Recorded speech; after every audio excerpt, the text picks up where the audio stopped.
So हे काय welcome to new blog बनवायची तर इच्छा नव्हती, पण जाऊ दे म्हणलं आपल्या पब्लिकला माहीत करा. पब्लिक आपल्या मी पब्लिकचा आहे, विषय टॉपचा आहे. आणि अशी देशाची अवस्था अशी बघून कंडिशन वाईट झाली की मी सध्या मला माहीत पडली पेट्रोल गॅस वगैरे सगळं महाग होणार आहे, बंद बी पडेल भारत देश. मला अशी अवस्था झाली, पण काय विषय नाही. आपण मस्त की टाकी फुल बत्त्या गोल, विषय टॉपचा बघू शकता. टाकी फुल बत्त्या गोल.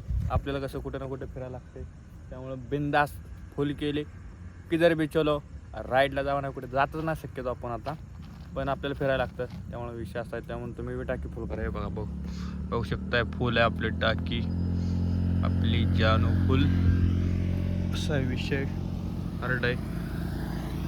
तर पब्लिक तुम्हाला काय वाटतंय अशी देशाची अवस्था झाली? बरं हो द्या, काय विषय नाही, आपण आपलं काम करायचं चालायचं. आणि आता आपण टाकी बिकी फुल केले, उद्या गॅस बीस बंद होईल, पेट्रोल बंद होईल, काय बी बंद होईल काय सांगता येत नाही भारत देशाचं. पण विषय काय नाही, आपण मस्ती बिकी आता बघू शकता. ही आपली बाईक आहे, ब्लर काय येतं कसा आहे, विषय टॉपचा आहे. PS रायडर देव माझा बळ मामा, पब्लिक देव आपल्या सोबत आहे. विषय हार्ड कसं काय पब्लिक, इच्छा तर नव्हती ब्लॉग बनवायची, पण जाऊ दे म्हणलं पब्लिकला दाखवूया आपण काय करतोय काय नाही. बाकी काय विषय नाही. आता केली आपण टाकी फुल बत्त्या गोल, टाकी फुल बत्त्या गोल, विषय टॉपचा आहे. चला पब्लिक जाऊया आपण, आता बसून मतलब नाही, चलो.